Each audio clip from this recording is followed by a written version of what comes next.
সকল ছাত্রছাত্রীদের প্রতি আন্তরিক ভালোবাসা নিয়ে আবারও ফিরে এলাম আরও একটি গুরুত্বপূর্ণ বিষয় সম্পর্কে আলোচনা করতে।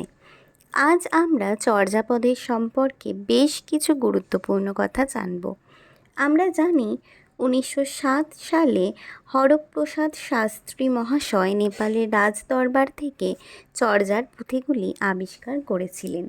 এটি আবিষ্কারের আগে সাহিত্যের ইতিহাস লেখকরা মনে করতেন ময়নামতির গান, গোরক্ষ বিজয়, শূন্য পুরাণ, ডাক ও খনার বচন, রূপকথা এইগুলি প্রাচীনতম বাংলা সাহিত্যের দৃষ্টান্ত। কিন্তু বর্তমানকালের আবিষ্কারে এবং গবেষণায় প্রমাণিত হয়েছে উল্লেখিত গ্রন্থ বা কাহিনী প্রাচীন যুগের নয়, অনেক পরবর্তীকালের রচনা। বাংলা ভাষায় লেখা প্রাচীনতম সাহিত্যিক দৃষ্টান্ত হিসাবে চর্যাচর্য বিনিশ্চয় নামে বৌদ্ধতান্ত্রিক পদ সংকলনকেই উপস্থাপিত করতে পারা যায়। এই সকল পদগুচ্ছে তৎকালীন সাধারণ বাঙালির প্রতিদিনের ধূলিমিলন, জীবনচিত্র, সুখ দুঃখ, হাসি কান্নার টুকরো টুকরো রেখচিত্র জীবন্ত হয়ে উঠেছে। ভাষাতত্ত্ব, সমাজতত্ত্ব, দার্শনিকতা এবং আদিম বাংলা সাহিত্যের সার্থক দৃষ্টান্ত হিসাবে চর্যাচর্য বিনিশ্চয় একখানি স্মরণীয় সংকলন।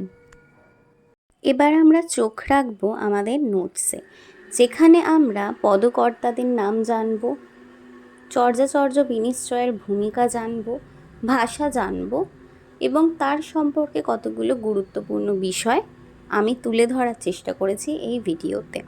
এটি হচ্ছে পার্ট 1। পরবর্তী ভিডিওতে পার্ট 2তে আমি আরও বিস্তর চর্যাপদের সম্পর্কে তোমাদেরকে জানাবো, এই ইচ্ছাটা রইল। আপাতত আমরা নোটসের প্রতি দৃষ্টি বহন করি। আমি নোটসটা একবার তোমাদের জন্য মিলিয়ে দিচ্ছি, তোমরা একটু দেখে নাও। তবুও কারোর কোনো অসুবিধা থাকে আমি আমার নাম্বার প্রোভাইড করে দেব, তো তোমরা একটুখানি সেখান থেকে আমার সঙ্গে একটু কন্ট্যাক্ট করে নিও, আমি নিশ্চয়ই তোমাদেরকে যথাসম্ভব সাহায্য করে দেব। আচ্ছা, আমি শুরু করি। সমস্ত পূর্ব ভারতের নব্য ভাষার প্রথম গ্রন্থ চর্যাচর্য বিনিশ্চয়। সম্প্রতি জানা গেছে পুঁথিটির প্রকৃত নাম চর্যাগীতিকোষ। বাংলা ভাষায় লেখা প্রাচীনতম সাহিত্যিক দৃষ্টান্ত হিসাবে চর্যাচর্য বিনিশ্চয় নামক বৌদ্ধতান্ত্রিক পদ সংকলনকেই উপস্থাপিত করতে পারা যায়। মহামহোপাধ্যায় পণ্ডিত হরপ্রসাদ শাস্ত্রী মহাশয় 1907 খ্রিস্টাব্দে নেপালের রাজদরবার থেকে অনেকগুলি সমধর্মী পুঁথির সাথে বাংলা ভাষায় লেখা চর্যাচর্য বিনিশ্চয় পুঁথিটি আবিষ্কার করেন। পুঁথিটি প্রাচীন বাংলা ও নেপালি অক্ষরে লিখিত।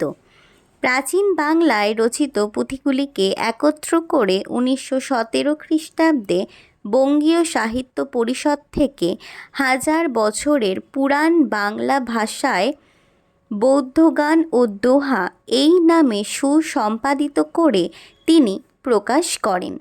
এর অন্তর্ভুক্ত হয়েছিল চর্যাচর্য বিনিশ্চয়, সরহ ও কৃষ্ণাচার্যের দোহা এবং ডাকর্ণব।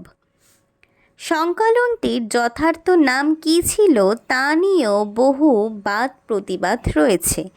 পণ্ডিত বিধুশেখর শাস্ত্রী এবং ডক্টর প্রবোধচন্দ্র বাগচি একে চর্যাচর্য বিনিশ্চয় বলে গ্রহণ করতে চাননি, যদিও এই সংকলন চর্যাচর্য বিনিশ্চয় নামে অভিহিত হয়েছে, যদিও এর প্রকৃত নাম চর্যাগীতিকোষ।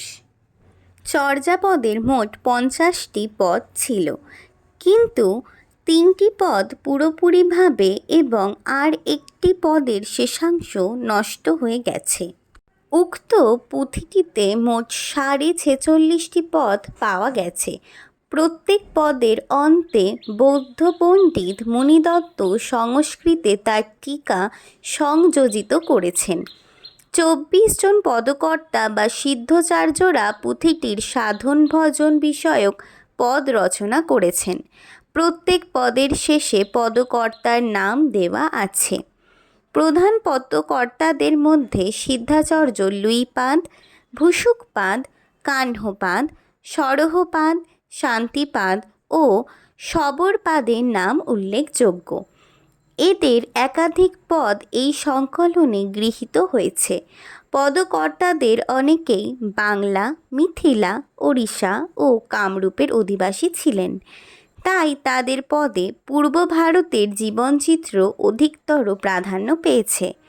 খ্রিস্টীয় দশম শতাব্দীর দিকে বা তার সামান্য পূর্বে যখন মাগধী অপভ্রংশের খোলস ছেড়ে বাংলা ভাষা সবেমাত্র ভূমিষ্ঠ হয়েছিল, তখন সেই অপরিণত ভাষায় সিদ্ধাচার্যগণ উক্ত সম্প্রদায় ছিলেন। তবে এতে বেশিরভাগ শব্দই মাগধী অপভ্রংশজাত। পয়ার ও ত্রিপদী ছন্দেরও আদিম নিদর্শন এই ভাষা ও ছন্দের দিক দিয়ে বাংলার নিকটতম। এই ভাষার নাম যার ভাষা রহস্যময় এবং যা বুঝতে বিলম্ব হয়, অথবা যার অর্থ সম্যক ধ্যানের দ্বারা বুঝতে হয়, তা সন্ধ্যা ভাষা বা সন্ধ্যা ভাষা। অন্য সম্প্রদায়ের প্রতিকূল ব্যক্তি বা গোঁড়া ব্রাহ্মণ সম্প্রদায় যারা সহজিয়া বৌদ্ধদের প্রতি প্রসন্ন ছিলেন না, তাদের শূন্য চক্ষু থেকে এই গূঢ় ধর্মাচারকে আড়াল করে রাখার জন্যই বৌদ্ধতান্ত্রিক সিদ্ধাচার্যেরা এই রকম সন্ধ্যা ভাষার ছদ্মবেশ ধারণ করেছিলেন। আমার উচ্চারণ বেশ কয়েক জায়গায়, বিশেষত শেষের দিকে একটু ভুল হয়েছে, তা আমি পরে ঠিকও করে নিয়েছি। মানুষ মাত্রেই ভুল হয়, তো ক্ষমা করে দিও। আশা করছি তোমাদের এই নোটটা খুব কাজে লাগবে। আর যদি কোনো রকমের জিজ্ঞাসা থাকে তাহলে নিচের দেওয়া নাম্বারে আমার সাথে যোগাযোগ করো। আমি যথাসম্ভব তোমাদের হেল্প করব বা সাহায্য করব। আজকের জন্য এইটুকুই। আবারও দেখা হবে নতুন কোনো ভিডিওয়ে, নতুন কোনো গুরুত্বপূর্ণ ইনফরমেশনের সাথে। সবাইকে এত ভালোবাসার জন্য খুবই ধন্যবাদ। তোমাদের ভালোবাসার জন্য আবারও ফিরে আসা।